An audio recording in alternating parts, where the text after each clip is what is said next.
Adakah anda terdiri daripada golongan yang banyak hutang tanpa ada simpanan dan aset? Adakah anda golongan yang tak ada simpanan kecemasan walaupun 1 bulan pendapatan lepas kerja 5-10 tahun?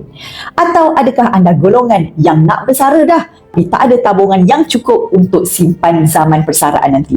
Jika anda berada dalam 3 golongan ini, anda adalah golongan yang patut bertindak segera untuk mulakan simpanan emas. Mengapa anda perlu simpan emas? Kerana jika anda sudah bekerja bertahun-tahun tapi tak ada simpanan yang kukuh, sebaliknya anda ada masalah hutang pula yang besar, makna simpanan duit sudah tidak lagi relevan buat anda. Emas ini menukar persepsi simpanan yang mana anda bukan lagi menyimpan duit kertas tetapi menyimpan gram emas. Dan kelebihan menyimpan emas bersama syarikat Public Gold, anda bukan saja beli emas dan jual emas tetapi anda mendapat bimbingan dealer yang terlatih. Anda akan lebih terdedah dengan ilmu kewangan dan emas akan membantu perbaiki kewangan anda. Bagi anda tiada simpanan, itulah masalah hutang dan duit persaraan tidak cukup akan selesai. Jadi, mulakanlah langkah pertama dengan mendaftar sebagai ahli Public Gold. Tak ada sebarang cas pun. Setelah daftar, boleh terus menabung serendah RM100 dan nanti saya akan tunjukkan caranya untuk anda go through perjalanan sebagai penyimpan emas Public Gold